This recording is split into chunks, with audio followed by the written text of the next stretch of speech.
Good morning, everyone, and welcome to the Jobs, Economic Development, and Economy Committee. Transmitting yet? Okay, we're good now? Yep. Okay. Well, good morning, everyone, once again.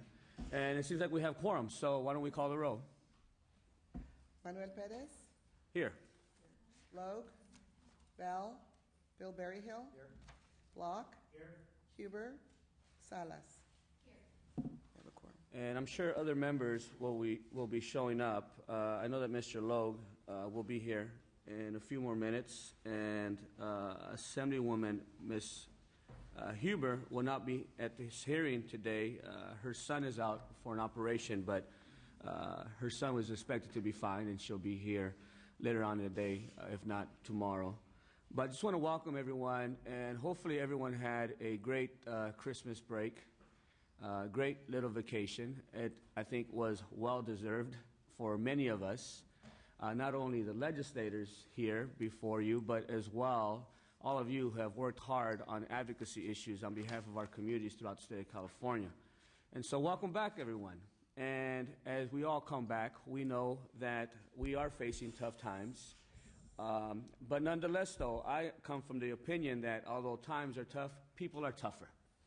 We're tougher if we so choose to be, and if we have the will to come together and partner and work on behalf of the state of California and Californians all together, our communities. But we have to be willing to, once again, work together and as well collaborate on many projects. Today we have a series of bills. We have 5 bills up for today.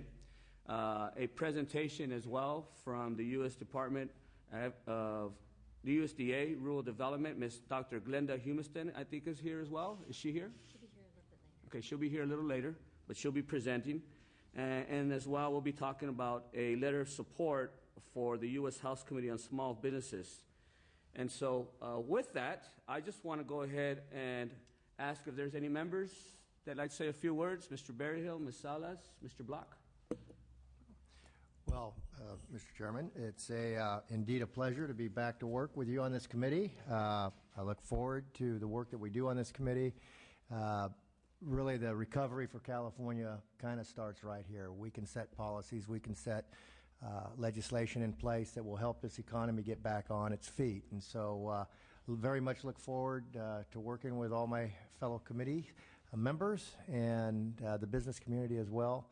And I want to wish everybody a very happy new year. Thanks. Thank you, Mr. Berryhill. Any other members? No? No? Okay. Ready to go. Mr. Ruskin, are you ready to present? Yes. Thank you. Please come on up.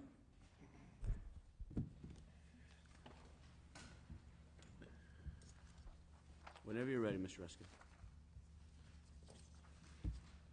Thank you, Mr. Chair and members. Happy New Year to you as well.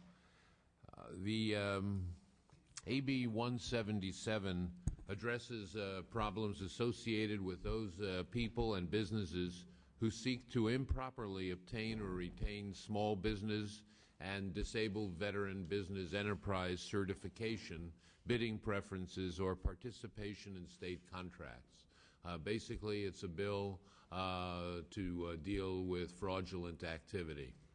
I want to thank you, Mr. Chair, for agreeing to be joint author, and I want to thank committee staff for your invaluable assistance.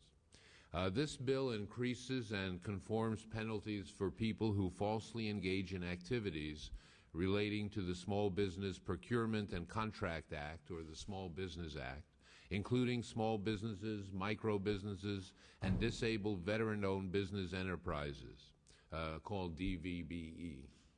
Specific provisions of AB 177 include increased penalties for falsely obtaining small business certification, requiring recovery of investigation costs for small business certification, increased penalties for a variety of other fraudulent activities relating to certifying small businesses, extending revocation of disabled veteran business enterprise certification and prohibition on further state business, creating a new prohibition against knowingly and with intent making false statements in order to obtain or retain a disabled veteran business enterprise preference or state contract, It adds further penalty for knowingly and willingly making false statement representations that a CUF, or a commercially useful function, is being performed by a small business, micro business, or disabled veterans business enterprise. I've noted that the analysis of the committee suggests further refinements, and I commit to you to address those legitimate concerns. I'm interested in making this bill as good as it can, and I appreciate the suggestions of your committee. The first asks the chair and me to, quote, consider further harmonizing amendments as the measure moves forward, end quote, regarding the fact that the statutes related to state contracting appear in several California codes, including the Public Contract, Government, and Military and Veterans Codes. I'm open to doing this, would like and appreciate the committee's input so that we can do it in a sound way. The second suggestion asks the chair and me to consider providing more specific statutory direction regarding sizing the penalty to the total value of the contract. I'm open to doing this also. Want to ensure, though, that the penalties and sanctions are tough enough to deter fraudulent behavior. With me today is John Ryan in the audience, I believe, to make some supportive comments. And I received a letter this morning via fax from the Service Disabled Veteran-Owned Business Network expressing their support. Warren Walsh, Vice President of the organization. Sure. And with that, I ask for your support. Well, thank you, Mr. Ruskin. I appreciate your points. And this bill here is a due pass. I ask all the members to support this bill as well. And you have here with you to your side a gentleman here. What's his name? I'm sorry? John Ryan? John, and you're here to provide testimony in support of the bill? Yes, sir. You may begin. John Ryan, I'm a small businessman and disabled veteran. In 2003, we had a program then that was overrun with fraud. There was in our units, we were working fire with Forest Service. There were 56 companies at that time. The next year, there was 16 left. Once they're investigated, either thrown out, quit, cut and run. It's the same thing right now. We have people in here that were the ones that were there last time, just changed the name, look a little different, but it's the same fraud going on right now. And unless it's changed, something's done right now, we'll be out of business. The backbone of the country, small business. Well, the backbone's getting broken right now because of fraud. And the people, everyone knows this. It's in the business. And everyone looks the other way. Agencies, well, it's too tough. We don't have the money. We can't check.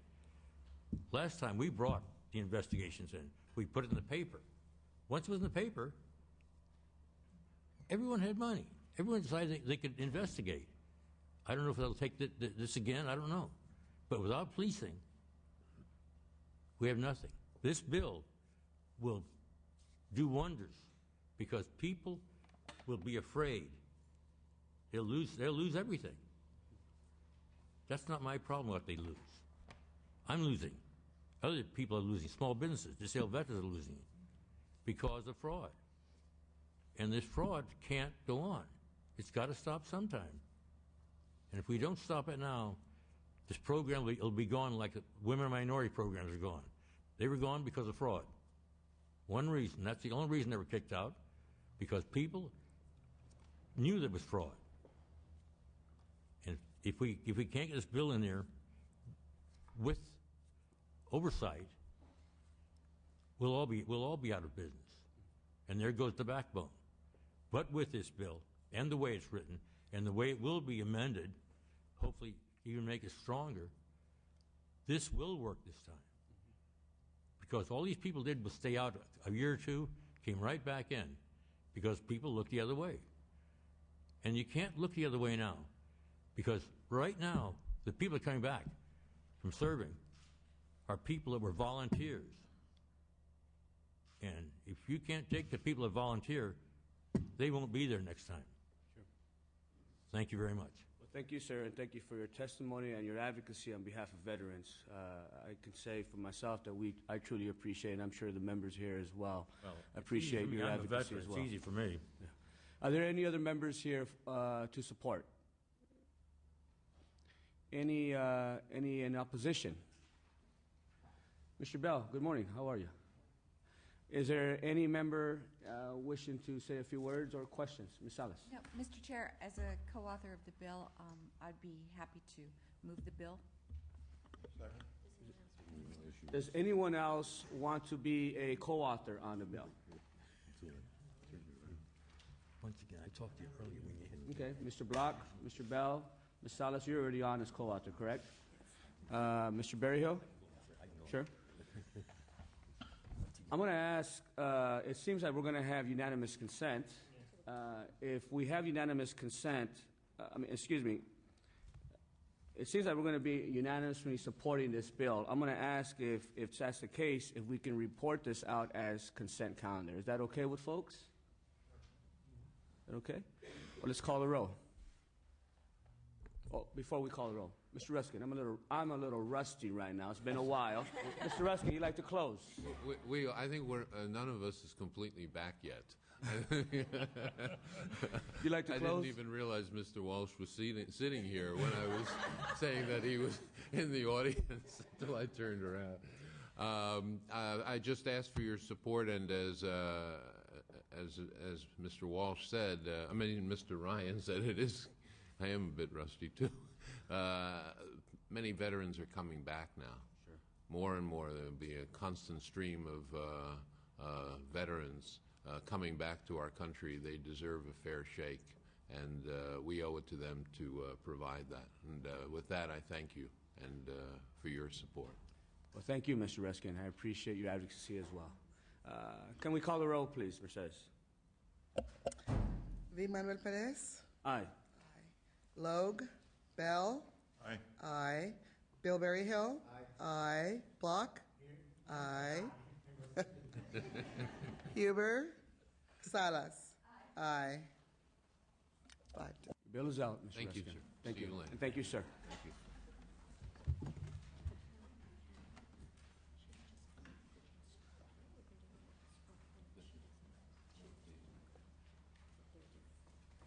I think we're going to... No. Who's this? Who's this?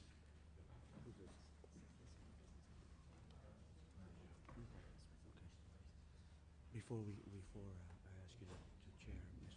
Berryhill, I'm going to go ahead and ask Ms. Kammerer to come up and speak on the Small Business California, the letter here. Before we go on to more policy, if it's okay, can I have Lori Kammerer for Small Business California come up and speak on the letter of support? That's right. And members, if I got to you yesterday, and I think I might have to everyone, you might have received this already from your staff, but I also tried to do my best to get to you yesterday on the floor. And this is a letter of support that I passed out to you. You already might have it with you. And we have Ms. Kammerer to speak on it, so whenever you're ready. Good morning. I think I'm live. I'm on. Thank you very much for giving Small Business California the opportunity to actually thank this committee for your interest in what we are trying to do in working with the House Committee on Small Business. We're asking for support of H.R. 4302, and basically that continues to provide the funding to keep the 90% guarantee on the 7A and the 504 SBA loans that small businesses critically need in this state. Additionally, it waives the fees on these loans and will increase the size of the loans to a maximum of $5 million. We have launched, Small Business California has launched a very large letter writing campaign. We've included, I think we're up to 50 or so associations in California, all different businesses, requesting that the House pass this bill and keep the funding, the credit flowing to the small businesses in California. And we would greatly appreciate the support of this committee. Thank you for your presentation. Are there questions from members? Salas? Just a comment, and that is that over the recess, I did meet with several of our small business owners in my district, along with Congressman Bob Filner, and we're fully aware and supportive of this effort. Many of the small businesses that we talked to spoke of their stellar former credit rating, and they had just A1 credit, and because of the restrictions in the access to capital, that their businesses were in jeopardy of closing because of their inability to get gap financing, even though they had contracts and customers that would guarantee the sale of the product or service that they had. And so this is very, very important to get the money flowing back to those small businesses, get the money back to Main Street, where we know that that's where you're going to have the best benefit for a recovering economy. So I really applaud the chairman, Mr. Perez, for being proactive and taking this affirmative step and encouraging the House of Representatives to pass this very important bill. Great, thank you. It would really help us, I think, greatly if this committee would also sign on and support this effort as well. Well, thank you, Ms. Salas. Any other members? Mr. Berrio? Well, I too am very supportive of this. As Assemblymember Salas said, I've also had a lot of conversations with a lot of small businesses and their access to capital right now. They're saying, where's all the money? Where did it all go? Supposedly we propped up all the banks, and then we still can't get money, and we've got customers. We've got viable businesses, but we can't get access to the capital. So hopefully this is a step in the right direction to help getting that money flowing back to Main Street and getting this economy going. Sure. Appreciate it. Thank you. Any other members? Seeing none, I just would have to echo what was said already, and I definitely do appreciate your advocacy as well, very much so. I've had hearings throughout different areas in the state of California, specifically the 80th Assembly District, where we have sat down with businesses in which their main concern right now, there are many, but their main one that I keep hearing is the issue of access to credit. And so this is timely, very important for our recovery. And so with that, is it okay well, I'm going to ask the members, is everyone on board for signing on? Well, thank you. I appreciate that. So we'll go ahead and sign on today so that you can take that with you. Okay. Back to our President, Barack Obama. Okay, thank you so much. Appreciate that. So we're going to go ahead and move on. We're going to hit some policy now, if that's okay with folks. And I'm going to ask Mr. Berryhill to chair the rest of the meeting here. Is that okay? All right. You want to talk about rust? Oh, that's all right. We'll get through it. Okay, what am I bringing up here?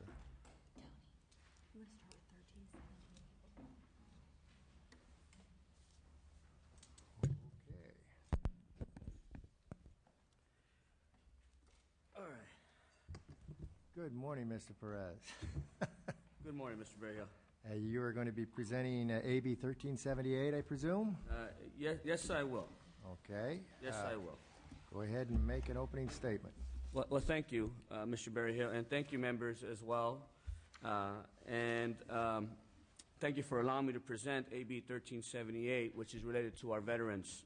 And this is an accountability measure to ensure that our veterans are a priority here in the state of California. Now, every veteran should be afforded the opportunity for a bright future and should be afforded all the tools and resources necessary to achieve success in their lives as civilians. Upon returning home, veterans should not have to suffer a diminished quality of life. And, this is very painful.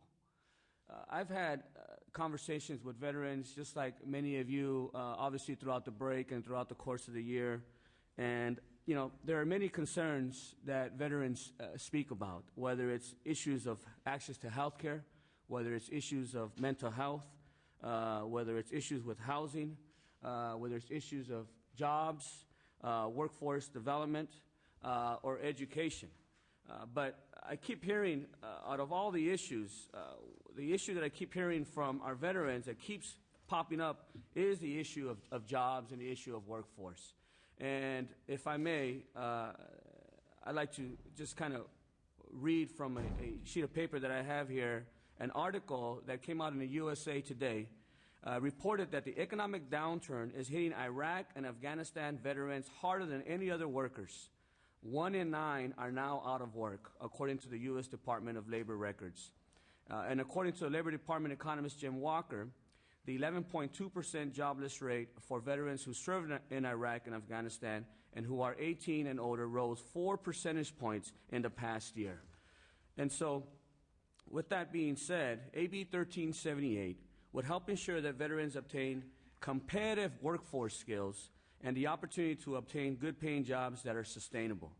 This bill proposes that the state undertake a comprehensive, systematic, and outcome-oriented look at how it currently serves the workforce development needs of veterans.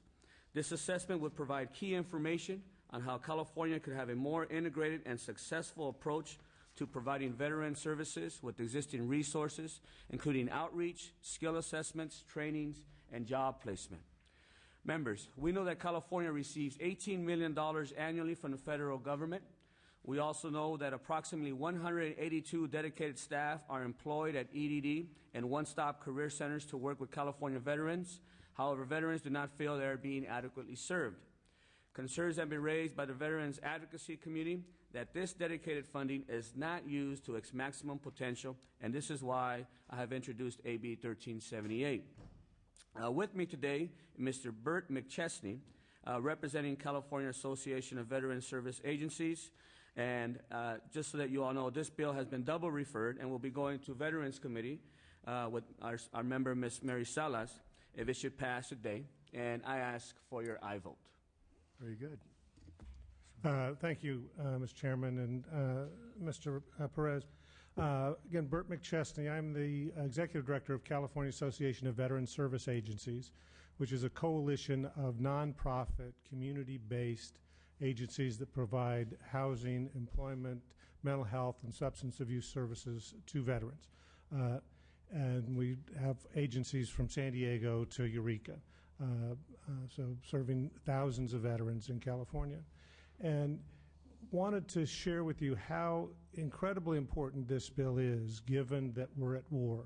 We're going to have tens of thousands of vets coming back to California, many with some significant physical and mental barriers to employment that they need to address, but with tremendous skills and training and capacity to be tremendous contributors to the California economy and to their families. But as Mr. Perez has pointed out, the record so far isn't very good. And the state agency that is charged and federally funded to help veterans get those jobs is shamefully underperforming. We rank 48th in the nation in finding jobs for vets through our service.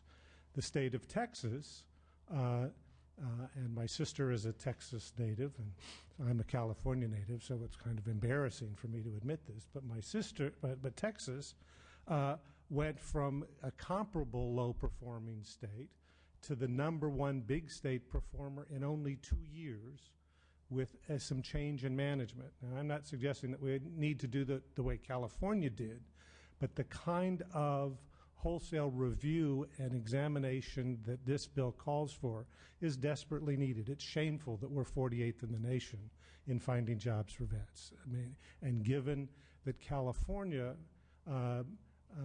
is home to twice what we should have, twice the number of homeless vets that our population we should normally have. We have 25% of the nation's homeless veterans are in California, not the 10 or 11 or 12% that we should have based on our population. So that's 30,000 homeless veterans today in California. So this bill, by helping vets, by turning around the service that we deliver and getting to a respectable number in terms of the number of vets we place is critically important. And I want to commend the chairman for offering this bill. It's very, very important. Well, thank you, Mr. McChesney. Thank you. Are there any other witnesses in support? Morning, Mr. Chairman, members. Pete Conity, representing the California Departments of the American Legion, the AMVETS, and the Vietnam Veterans of America. And we are in strong support of this bill. I agree with everything the author and Burt McChesney has said. We have done a very inadequate job, and we really ought to look at the Texas model a lot closer, because what we have is a California Department of Veterans Affairs that is extremely small, has limited personnel, yet are being given more and more responsibilities every day without the resources to fulfill all those responsibilities. So I would urge your support of this bill. Thank you. Any other witnesses in support? Witnesses in opposition? Okay, questions from the members? Alice? I had a couple of questions, and I don't know if there's somebody here that is prepared to answer them, but it's relative to the $18 million that California receives for workforce training from the Department of Labor for veterans specifically, and I assume that that's tied to the population of the veterans population. Correct. We receive a proportional share that other states do, and also it struck me that those funds are used to employ 180 people dedicated to getting veterans back to work, and it just seemed to me a little rich. So within that study, I hope that we do a comparison of how the funds are utilized and whether or not they're on target, or we're not utilizing the funds properly. And also, I also agree with the testimony that we are not doing a good job, that we, right now, the model that we're using, we only place about 52% of the veterans that are seeking jobs, and that the studies show that after 3 years, 18% of our veterans are still unemployed, and they're employed in jobs that are very, very low wage typically. And so we have to do a better job. We can't be afraid of change, and we can't be afraid of change in a significant way, especially since we can look at another state that has turned their practices around and that have gone from having a success rate of 57% of the veterans to now 85% of the veterans that are now being employed. And the way that they did it is that they there is a dedicated department specifically for veterans, and that's what that department focuses on. Yeah. And I think it's important to point out they didn't fire a single person, didn't change staff, didn't change desks, didn't change pencils. They changed management and inspiration and leadership, and made a tremendous difference. And so I'm not here to advocate for that model, but it's an indicator that we can turn things around, and we need to turn things around. We owe it to the state, and we owe it to the vets coming back and their families. Most definitely, and I appreciate your points, Ms. Salas. As Chairman of Veterans Affairs, obviously you have quite a bit of knowledge over the course of your years doing this line of work on behalf of our veterans. Your points are well taken. Your points will be integrated into the bill.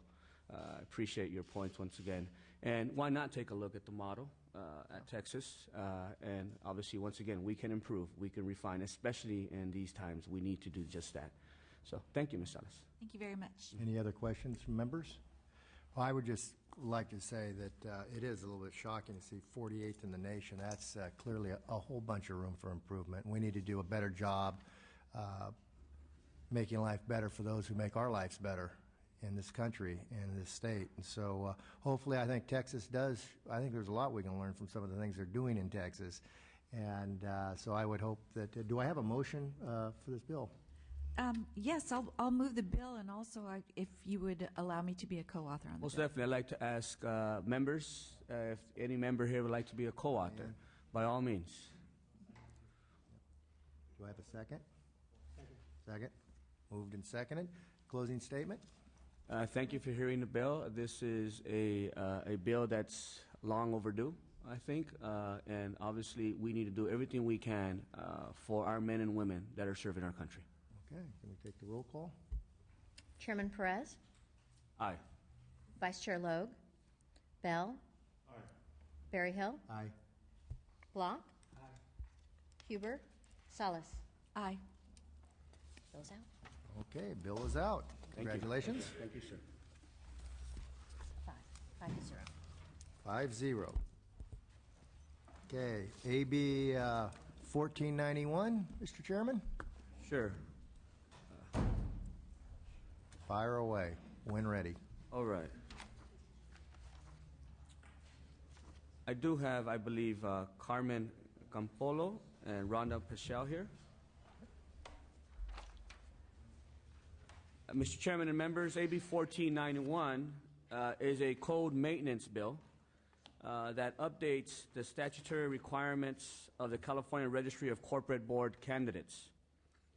As outlined in the analysis, the registry was established in statute in 1991 for the purpose of providing a place where women and minorities could submit materials in order to be considered for corporate board membership.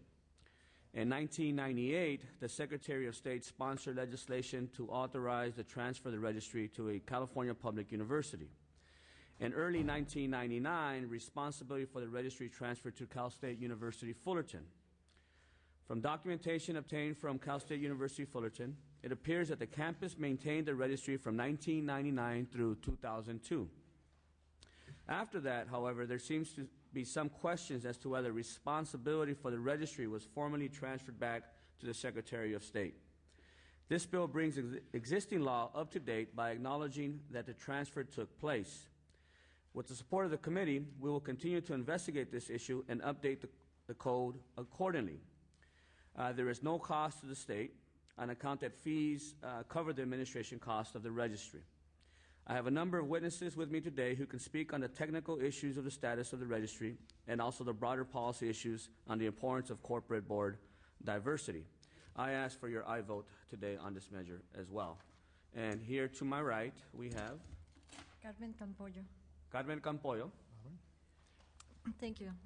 Good morning, and thanks for this opportunity. I am Carmen Campollo, and I'm the president of the National Association of Securities Professionals, the San Francisco chapter. It's a non-for-profit promoting the growth of women and minorities in the finance, investment, securities industry. I've been in this industry for over 25 years. Having worked at the World Bank doing benchmarks and indices, then at Wall Street for Standard & Poor's, and later on for International Financial Information Services Company, which is FTSE. Through my career, I have been dealing with public retirement systems like CalPERS, Texas Employees Retirement System, NYSERS in New York Common State Retirement Funds, and others. How can I link how I would like to link the issues for consideration for corporate board diversity and diversity in investments is based on my experience dealing with institutional investors. Right now, diversity in investments and corporate board diversity go hand in hand in this way. Diversity in the investments, there are many issues and impediments to really fully implement and execute the outsourcing of funds from public retirement systems to women and minority-owned firms. There are policy issues that constrain the amount of total funds or assets that women and minority firms can manage. They should not exceed 25% of the total funds. When you look at institutional investors like CalPERS or CalSTRS, and if we look at the total amounts of assets that go out to the investment world, and we, on the other side, look at the size of women and minority-owned firms, in the majority of the cases, they are less than $2 billion. And when you look at the more seasoned firms, which are called emerging managers, the average size is going to be around 25 million or 50 million. When you look at the mandates of major institutional investors, they go on average by 100 million. So there's no way that this money can be channeled through diversity or women and minority-owned firms, just giving the investment policies that exist and are in place at the institutional side. On the consultant side, which are the gatekeepers and the investment consultants, we see that they are used restricted and very limited universe of information. The due diligence to reach out to women and minority-owned firms involves contract costs, monitoring costs, on-site visits, and legal costs, which make it very expensive for a small size of assets. So normally, the investment consultants have a limited amount of their preferred women and minority-owned firms in the investment field that they will use when they do manager search, research, and make recommendations for the institutional investors. So the bottom line is that there is no comprehensive database that covers women and minority firms in terms of their performance, their track record, their compliance, their risk models in place that can be used for the major firms. And when we look at the board diversity in corporate boards, the same issue exists. There is not a comprehensive updated database where either the public retirement systems or the corporate world and the corporate firms can draw upon from an updated universe of information. Now, with this crisis, what we are saying is that in the name of restructuring, consolidation, companies are downsizing. Women, and especially women past age 50, are targeted in the name of, a business model or a business decision, as their whole compensation package goes to the roof once the insurance companies, their premiums kick to the roof and make the compensation package more onerous and expensive for companies. So the lesser the amount of women there are in the workplace, the less source you will have to gather the expertise and talent that they have gathered throughout their whole lifetime, and that could make them eligible, if they meet a selection criteria, to go into a database, which is a registry or a corporate database for women and minorities. So these are just some issues for consideration, but at the end of the world, at the end, the bottom line is the database and the universe, and how these days you can use the media, the LinkedIn, Facebook, to gather from so many technical groups, from the legal profession, the legislature, the technical, the environmental, and many others. So much talent that's out there. Thank you. Thank you. Are there any other witnesses, Mr. Perez? Just have Rhonda Paschal here, Legislative Director for the Secretary of State. She'll be discussing the current status of the registry. Terrific.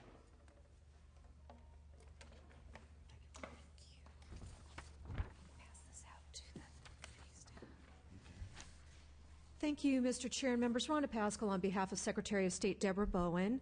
I want to point out that the Secretary has not taken a position on this bill, but did want to clarify for the committee the history surrounding the registry. I believe we have provided to the committee a chronology that I believe you all have. And this was created based on records that our staff were able to locate at the state archives.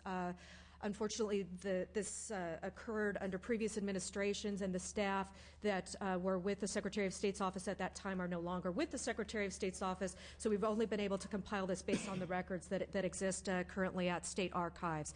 As the Assembly member indicated and is also noted in the analysis, the registry was transferred to CSU Fullerton. That was in February of 1999. And as you can see here on the chronology, we were able to locate records including an email that a phone number had been established and that a report had actually been created by CSU Fullerton in 2002.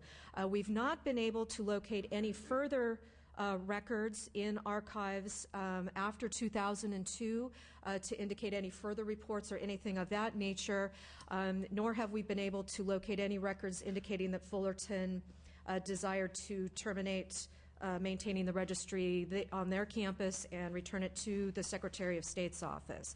So in closing, again, as the bill moves forward, if there is a desire for the registry to be maintained at the Secretary of State's office, it doesn't currently exist there, and so we need to ensure we have the resources necessary to establish that and maintain it on an ongoing basis. Happy to answer any questions the committee might have.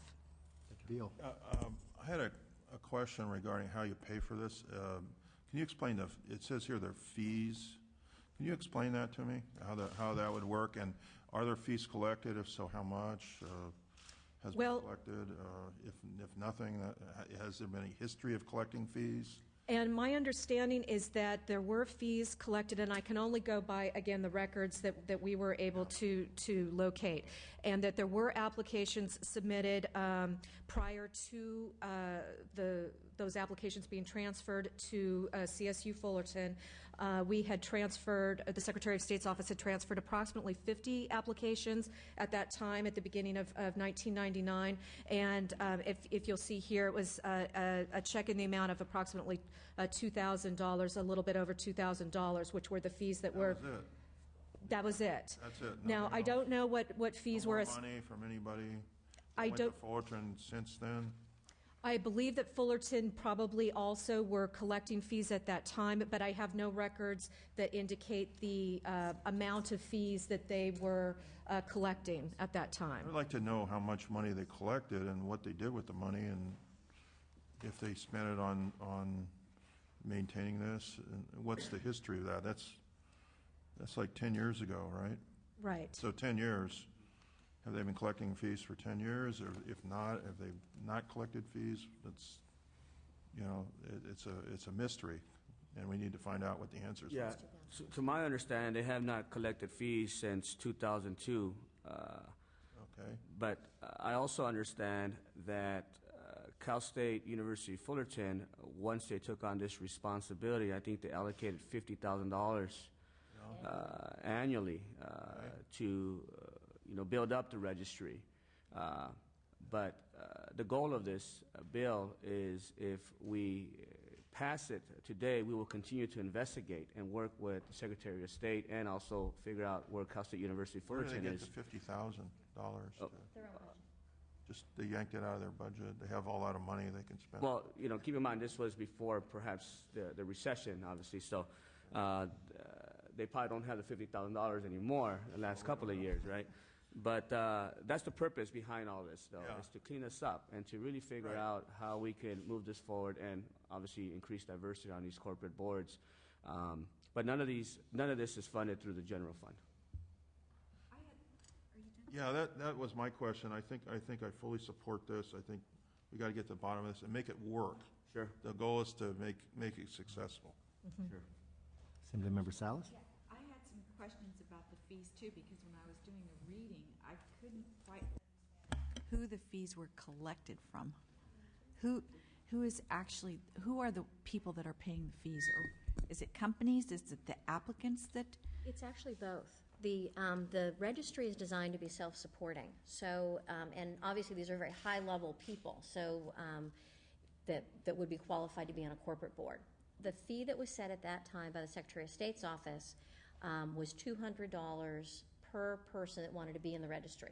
Perhaps that's not the right amount, but you paid to be in the registry, and then you would pay the consultants that who are the clients, or excuse me, whose clients are the corporate boards. The consultants would also pay to access the registry.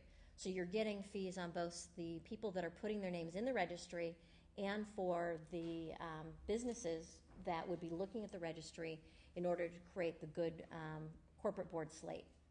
And corporate boards, of course, pay very, very high amounts of money to their headhunters in order to put a good slate before the board to pick a new board member. So conceivably, there's money on both sides, but I will say the statute very specific. It is supposed to be self-supporting. The key is putting the fees in at the right level. Yeah, it appears to me that this concept needs a lot of work, because if it was the applicant that paid and we only collected $2,000, that means only 20 people saw this as a thing of value in the whole state of California. And then correspondingly, the corporations, where were they with their support? And in my experience in working on trying to diversify boards and commissions, because it's something that I've tried to do throughout my public career, and there are actually nonprofits that come to me and they, saying, "Can you give me the names of people that would be willing to serve on these boards and commissions?" And I've spent a lot of effort in my past life to try to recruit people to serve on different boards and commissions. And so something's wrong with this system in that the applicants aren't finding it of value to put up a $200 fee. Maybe those high-level people that are able to put the $200 fee up are already being actively recruited by companies to serve on their boards.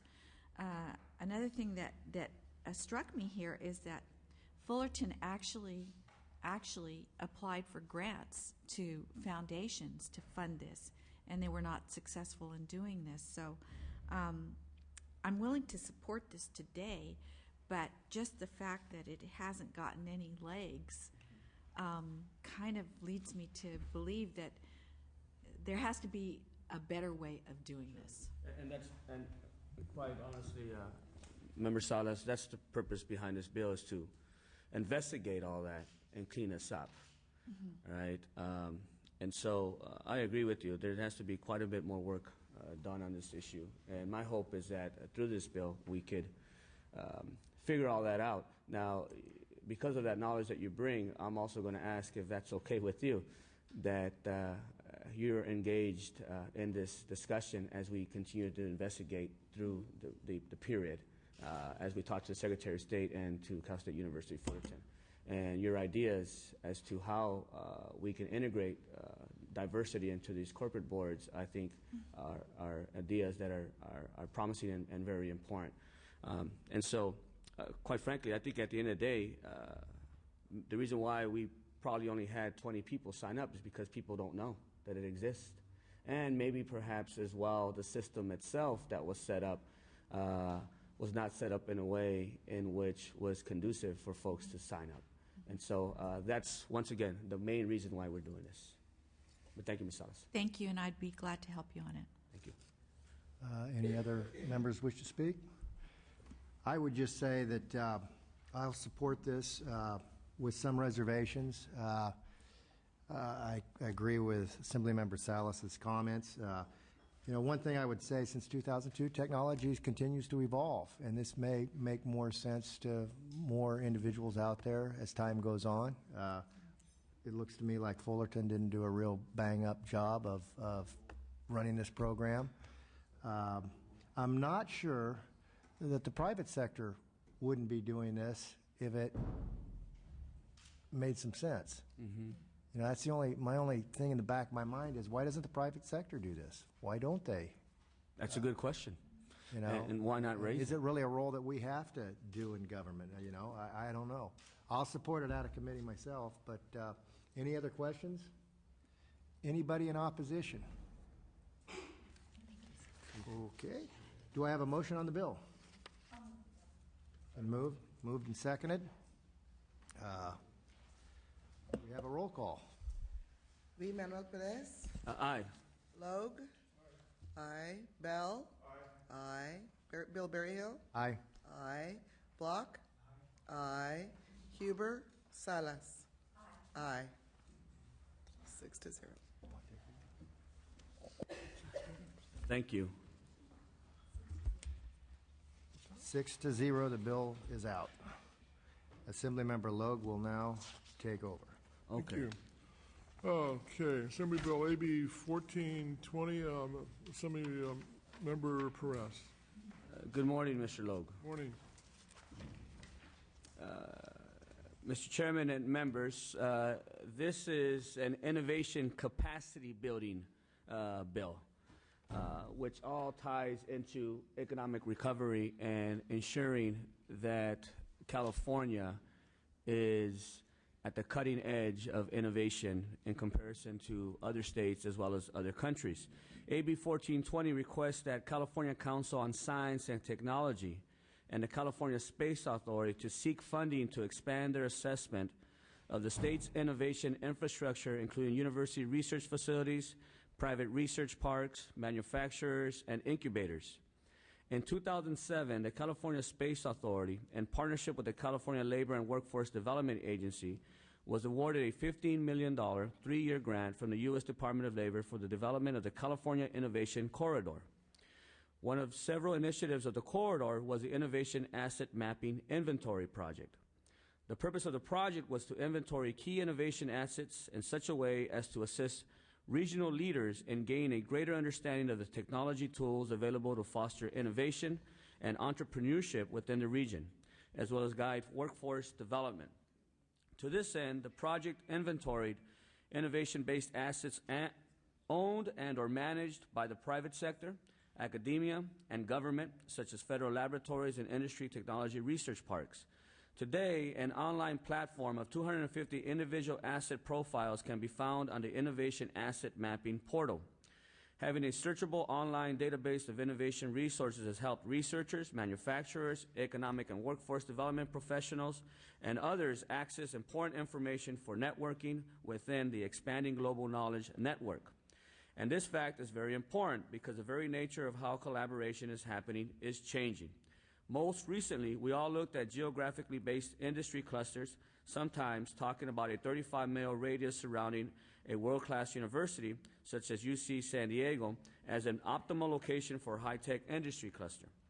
Within that circle, investors, business leaders, and researchers were thought to have formed top-quality, highly creative innovation environments. Current research suggests that geography is playing a smaller role and that the region's technology capacity to link globally is much more important as innovation is occurring in a more global collaborative manner by interconnected knowledge networks. For a state that has always considered itself a leader in science and technology, understanding how to stay in the innovation game is very important.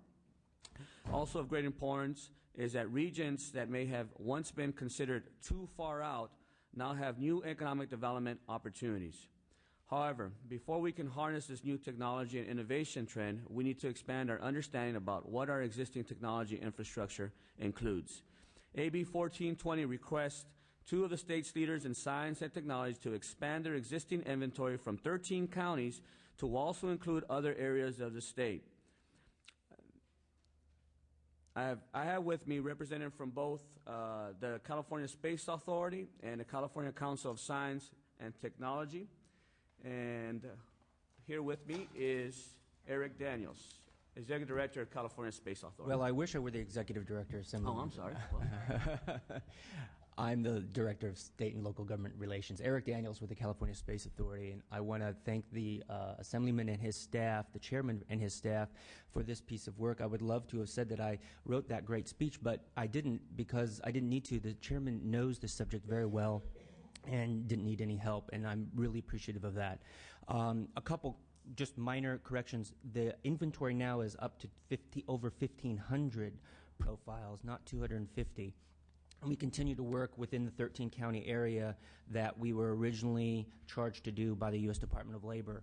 The point that he's making is that there is a whole other part of the state that is not included, as well as a good many more assets within the original 13 counties that we worked in that can yet be identified and put into the database.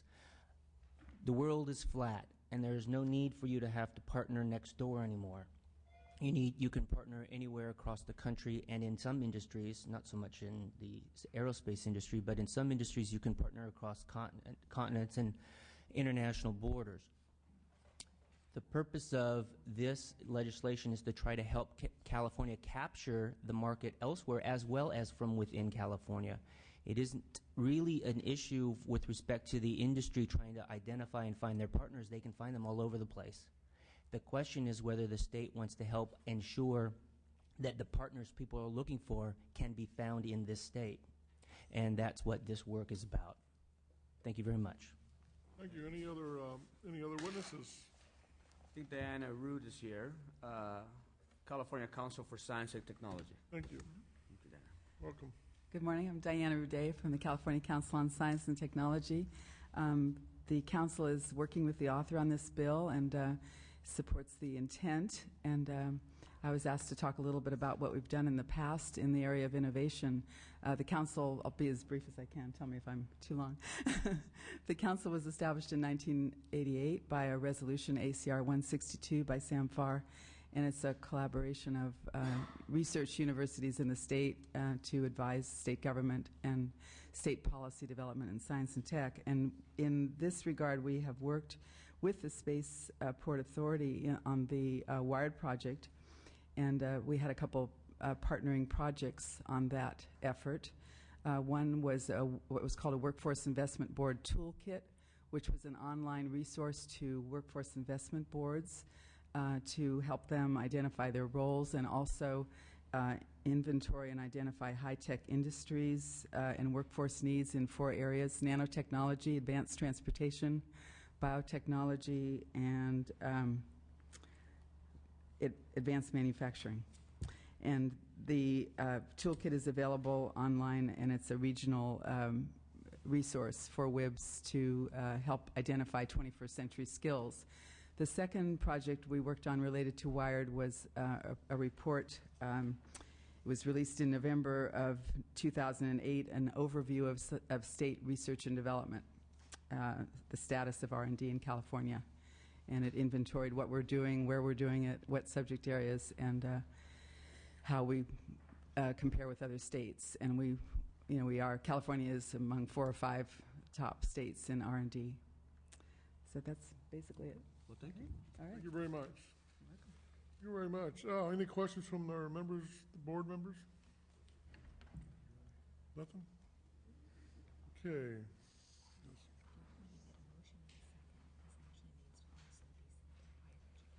Okay. I'll move the bill, Mr. Chairman. We have a second? Okay. Excuse me. Is there anybody in opposition? I apologize. Okay, we have a motion and a second. We'll do a roll call, please. V. Manuel Perez. Aye. Aye. Logue. Aye. Aye. Bell. Aye. Bill Berryhill. Aye. Aye. Block. Aye. Huber. Salas. Aye. Thank you. This bill will be passed to Higher Education Committee. Thank you, sir. I'd like to ask if that's okay with folks. Are there anyone here who'd like to be a co-author on the bill? Once again, this is a bill that's going to build capacity, more so in our rural areas. It's about access and opportunity as well. Put me down. That'd be great, Mr. Logue. We're talking about areas like Colusa County. We're talking about areas like Yuba County, Plumas County, right? Shasta County, Stanislaus, Merced, Madera, Fresno, Imperial County, right? And so I think that this would be very, very important for the rest of the state of California, not only urban centers. So are there folks that like to be as co-authors? That'd be great. Very good. Thank you, Mr. Perez. Appreciate that. Thank you, very sir. much. Thank you. We'll go on to our next bill. It's AB 978. Please, Mr. Perez.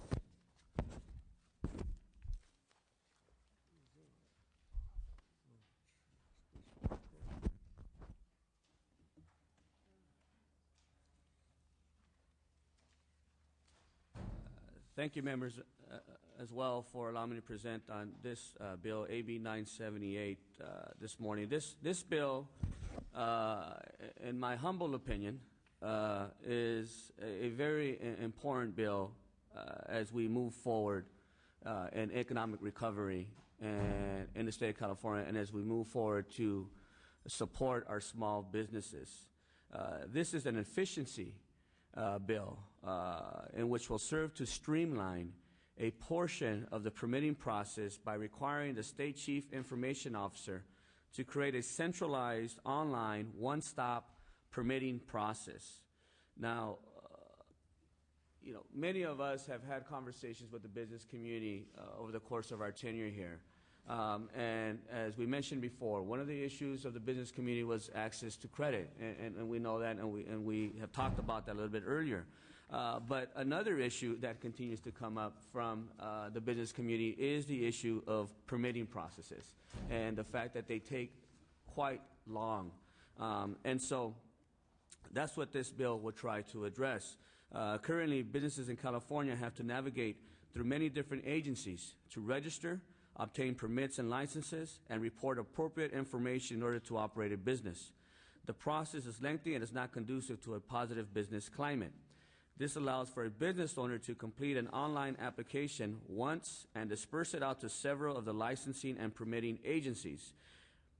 This is a small step in the right direction, and I ask for your support on this measure. Mr. Perez, do you have anybody to speak in favor of it? No, I do not, but we can attempt to answer any of your any technical questions. Do you mind if I speak in favor of it? By all means.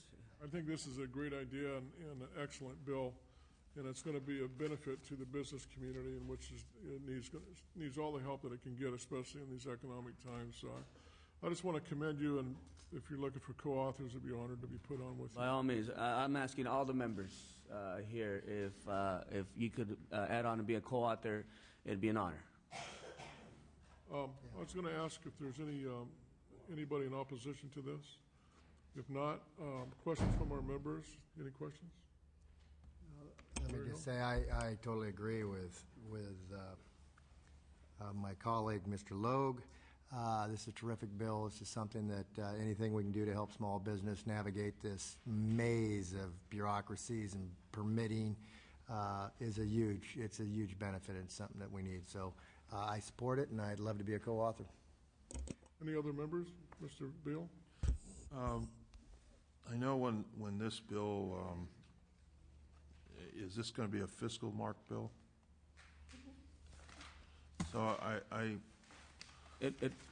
It may be. It may be, okay. Yeah. So I think there can be maybe some creative ways of paying for it. Sure. Given our fiscal problems at the state, but I think you ought to really work hard. I'll be happy to work with you on this to come up with ways to pay for it Sure. without having a negative impact on the general fund of the state, because this will really help us in terms of economic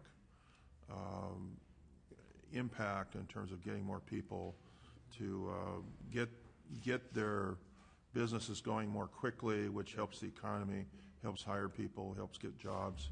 So I think it's a worthwhile investment if we can find some way of paying for this through some means. I don't know how we do it. Maybe a fee or some means could be developed. Sure. But it's certainly a worthwhile investment. Sure, and I appreciate your point, Mr. Bell. And, as we mentioned throughout the course of this hearing here today, there's certain elements, I think, in our society that we need to invest in order for us to recover economically. And one is obviously education, so that we can have the workforce ready to go and tackle the jobs of the 21st century. But at the same time, I think it's important that we invest in small businesses, right? In the short term, it may be a cost, but in the long term, we will recover economically with this type of support for our small businesses. And so your point is well taken. I will work with you.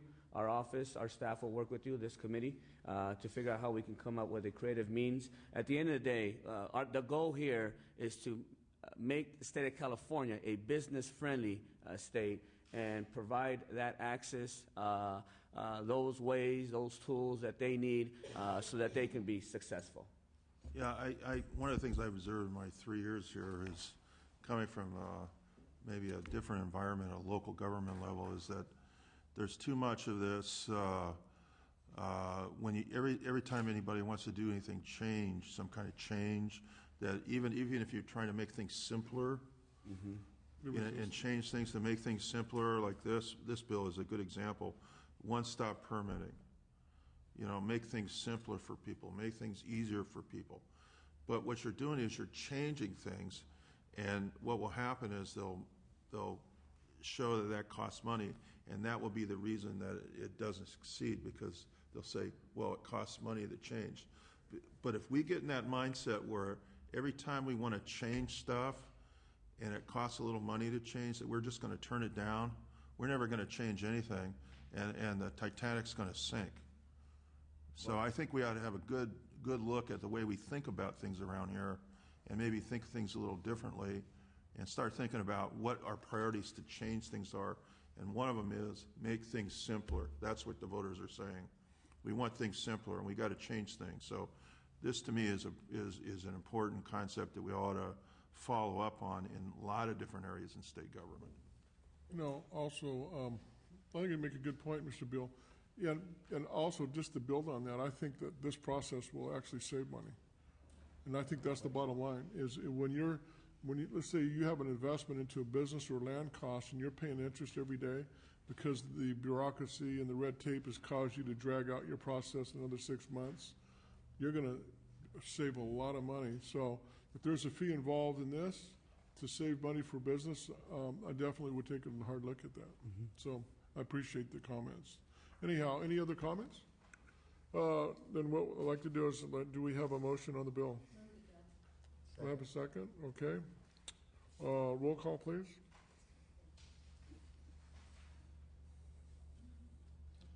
Roll call. A little rusty. Chairman Perez, Aye. Vice Chairman Logue, Aye. Mr. Bell. Aye. Mr. Berryhill. Aye. Mr. Block. Aye. Ms. Huber. Ms. Salas. Aye. Bill is out. Mr. Chairman, thank you very much, and good bill. It passes. Thank you, sir. I have just one last request. Seeing that these bills were passed unanimously, I will ask if it's okay that we move forward on consent calendar with these bills. Yes. I would approve. Is everybody okay with that? Yeah. Thank you.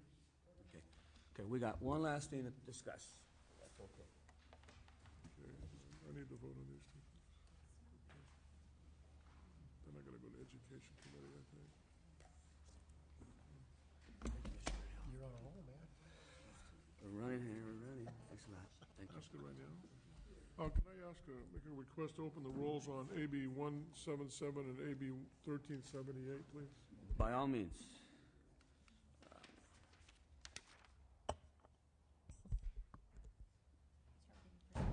Let's start with 1378. Please open a roll. Vice Chairman Logue. Aye. And is that the only one you missed, Mr. Luke? AB 177? Yeah. And AB 177. If we could open the roll. Vice Chairman Logue. Aye. Thank you. Thank you. Well, thank you, sir. Thank you, Mr. Logue, as well as Mr. Berryhill, for chairing. And our last item on the agenda is USDA Rural Development. I'd like to ask Dr. Linda Humiston to come up, please. She is the State Director for USDA Rural Development and is with us this morning. Her biography is available at the sergeant's desk, and members have a copy at their desk. Rural Development has 18 offices across the state, employing 135 people. In 2008, USDA Rural Development invested $550 million in rural California. I'd like to warmly welcome Dr. Humiston to the Assembly Committee on Jobs, Economic Development, and the Economy. It's definitely an honor to have you here with us this morning. And members, Dr. Humiston will be discussing President Obama's priorities for rural development and her plans for a number of rural job forums throughout the state in late January. And obviously, with the unemployment rates being very high, specifically in rural areas, this work, once again, is also very timely. So, Dr. Humiston, you may present. Thank you. Thank you all for having me here today. It's a great pleasure to interact with the state legislature. Unfortunately, I think it's something that my agency has not done a great deal of in the past, and I hope to create some far-reaching partnerships throughout the state in my tenure. I received my appointment from President Obama in the end of August. After 4 months on the job, I feel like I'm just now about able to really hit the ground running with some knowledge of my programs and our staff and our field offices. And to that extent, one thing we will be doing this month, as the chairman mentioned, is a series of job forums. Before I get to that, if I might just give a couple little bits of background, I'm very pleased to offer the numbers that we just got out for fiscal year 09, and they're actually on the back of that sheet. I apologize, I didn't notice until this morning that it was the version that's all in acronyms, but I think the numbers speak for themselves. Rural development was able to obligate and expend almost $1 billion, over $900 million in California in fiscal year 08, and that's a phenomenal accomplishment. A lot of that is due to stimulus, ARA funds.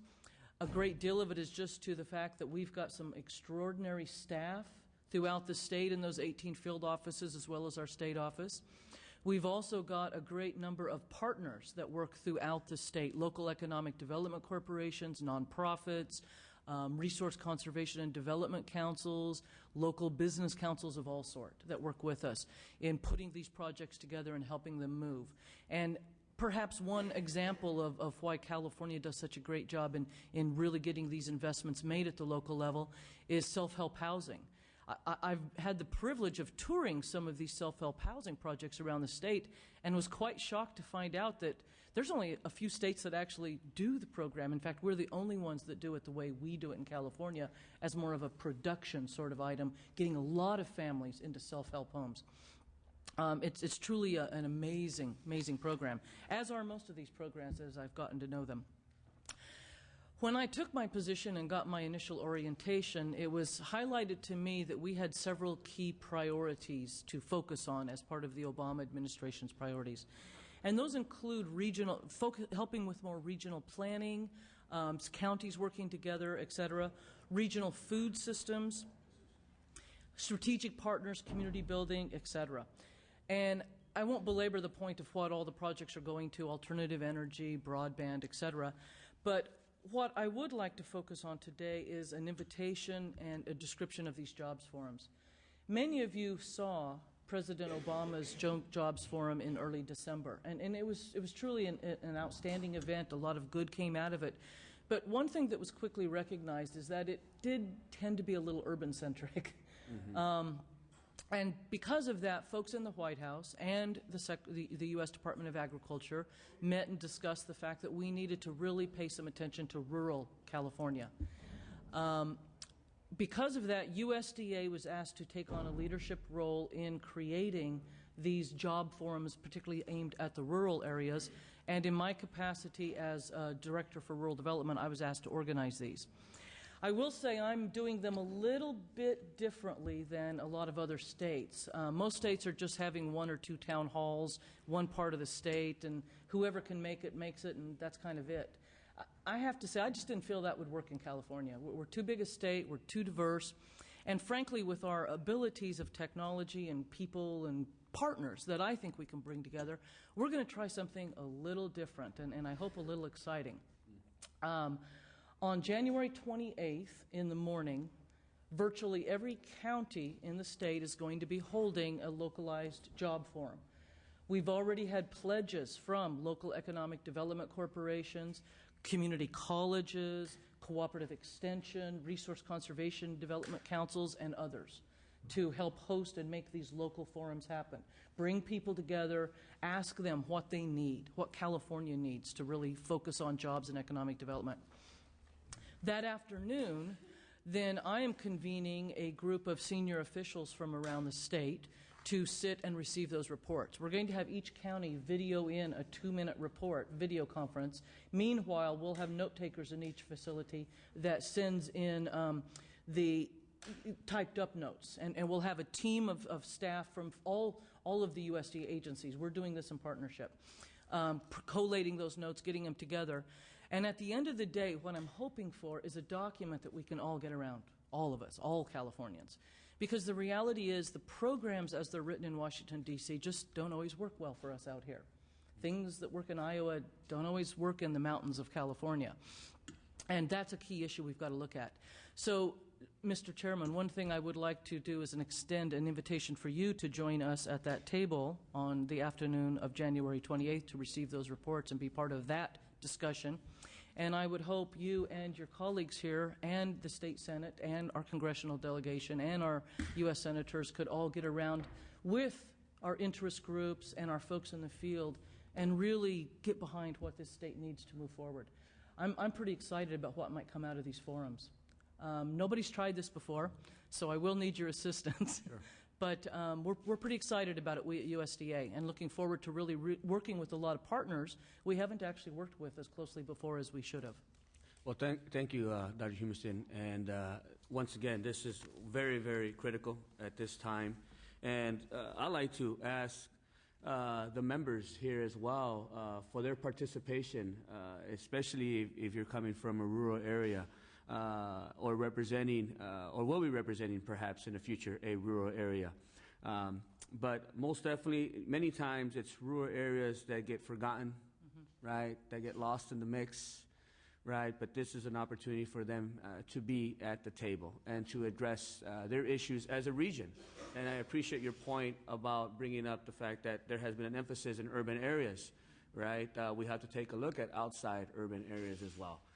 And so thank you for that. By all means, I would love to support. I'd love to be part of this, and as well would like to extend the invitation to the rest of the committee and let us know how we can help you along the way, not only by going to the January 25th gathering, but as well along the way before then and even afterwards. It's important that this committee here do that line of work as we move forward for economic recovery. I'd like to open it up for members if there's any questions or comments. Mr. Bell.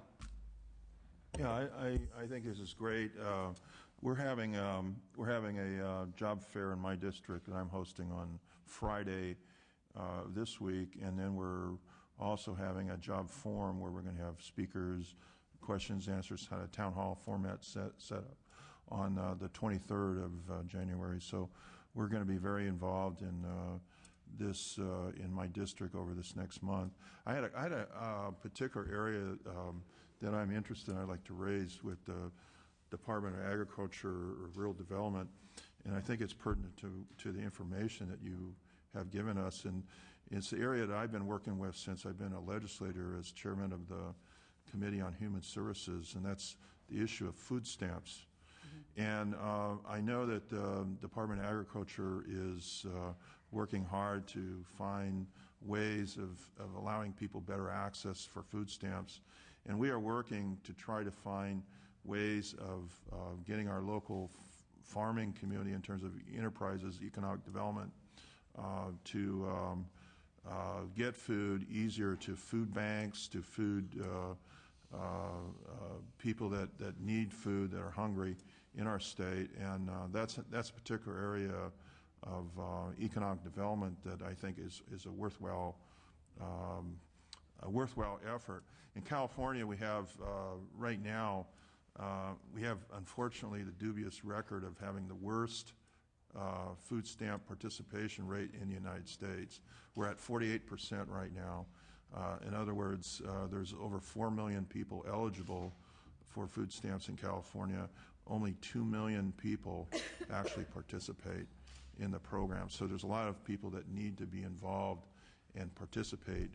And one way is to get our local farming community to work with food banks, other organizations to set up drop-off places, people able to buy the food in bulk from the farmers and have it delivered to community locations where people can pick up the food.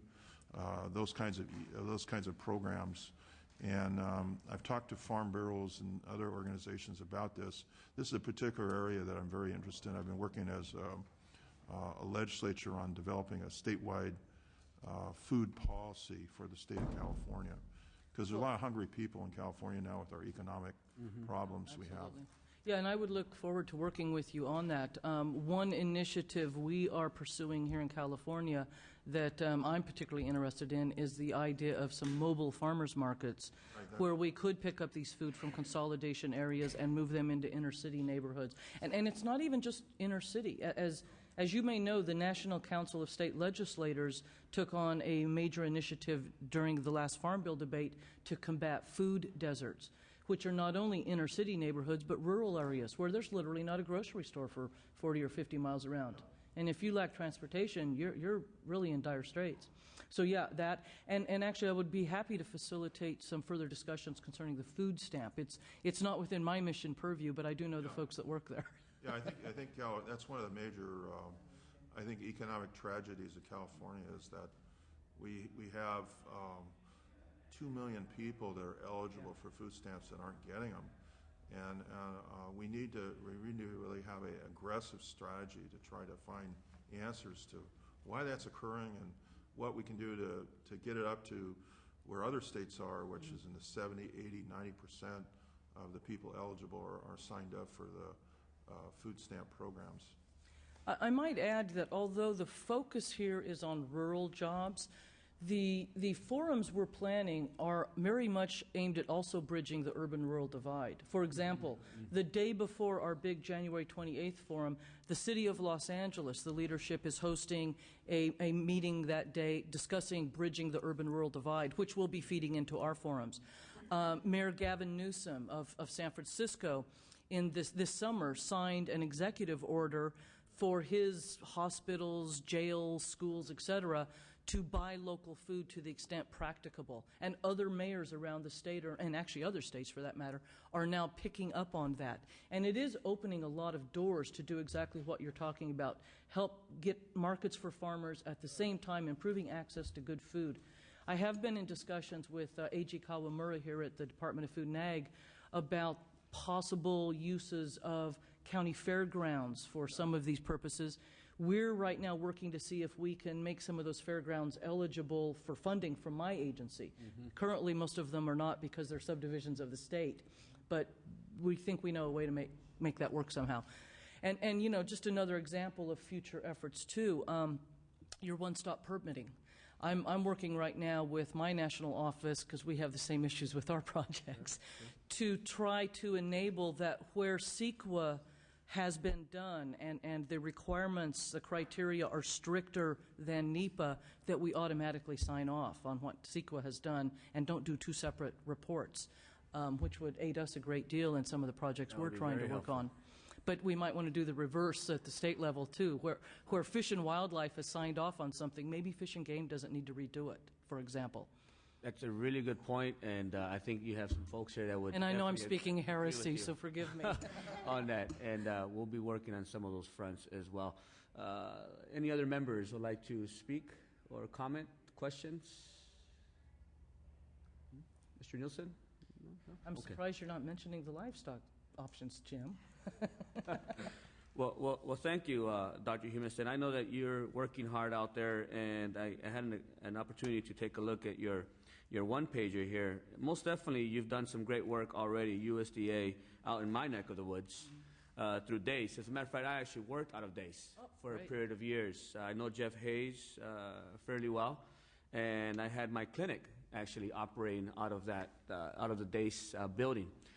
In which we were providing access to health care for our farm workers. But at the same time, we worked with DACE to figure out how we can create a link between health care, community capacity building, and housing, right? And so a lot of the projects that we have out there now, and not only there, but also in the Central Valley, you have those type of communities now where you have a child care center.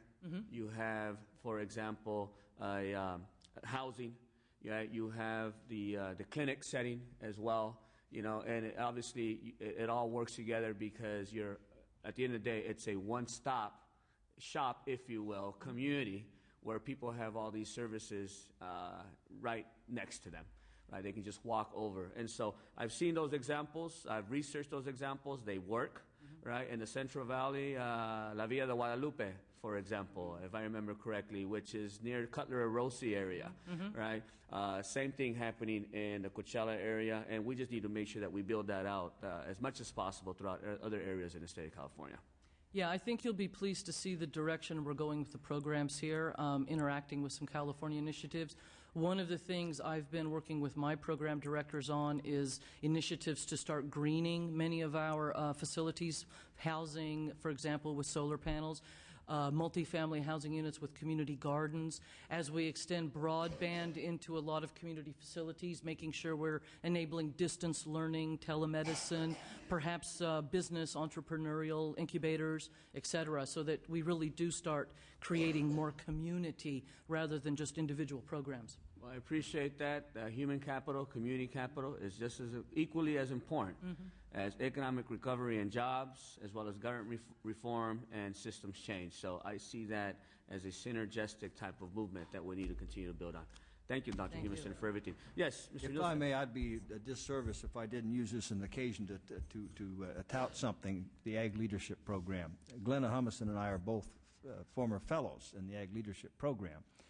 And I'm going to be personally inviting all of you to attend their reception, I think in about 2 weeks, isn't it, Glenna, or next week? A week from tomorrow. Yeah, a week from tomorrow here. It's a 2-year leadership training fellowship for farmers, and you do national, international travel and meet with world leaders, et cetera, and Glenn and I both had the good fortune. She is a classic example of the fruits of that program, someone who's gone into many, many other areas, hers federal government to a large degree, but contributing to the future of agriculture, and it's kind of an honor for me to be able to see one of my colleagues here giving us some very good and very valuable information. Well, thank you, Mr. Nielsen, and thank you once again. Appreciate that. That concludes today's hearing, although I'd be remiss if I didn't mention that Mr. Wayne Hsiao was here from CalEd, and just want to emphasize the point that it's important that this committee as well work on the issue of a jobs initiative. And Mr. Wayne Hsiao, would you mind maybe just saying a few words on the jobs initiative, maybe a minute or two? I know people need to go, but I'd just like for you to have that opportunity. Thank you, sir. Mr. Chairman, members of the committee that are left in any event, we have engaged ourselves in the issue of identifying an appropriate role for the state in economic development. As you know, a number of years ago, the Trade and Commerce Agency went down in flames.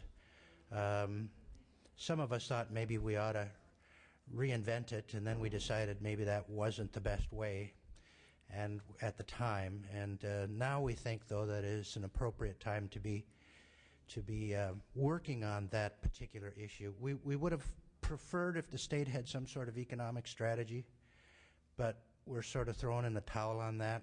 The state has a multitude of economic strategies. Many groups have strategies. We even thought about having a strategy of strategies. In other words, taking the best of what everybody's done, education, workforce, taking all those strategies everybody's done and putting it all together and taking the best of each and calling that the state strategy. But without the kind of, without that leadership at the top in terms of having a state strategy, and I'm speaking most succinctly of the governor, not having that available to us to lead on a strategy, we've sort of come to the conclusion that, well, we're just going to have to build it in bits and pieces again. And so one of the things that has come to the table is, so what is the state's role? What does it have a role, and is it kind of messy right now? And how do we fix it so that it isn't so messy, so that business can see that the state appropriately has a place to go, where businesses can go and get help, that somebody is in charge of economic development, you might say. And so we're looking, right now we formed a task force of our members in the association. We've invited you. This is open to anybody. We're looking at different models in other states. We do not think we should reinvent what we've had before. We do not think we should create another department. It's just another department. We don't want another department. We've been there, done that. So what we're trying to do is look at the future. What would best fit for California? It should be nimble, lean and mean. It shouldn't have what I call tunnel vision. In other words, it shouldn't have offices, within the agencies per se. It should be based on function. If workforce is an issue, it should deal with workforce. It shouldn't be set up for certain types of workforce. A small business, for instance, we divide small business up into a whole bunch of issues. We say international trade. Well, then we should have an office of international trade. Well, we go, well, that's just small businesses who do international trade.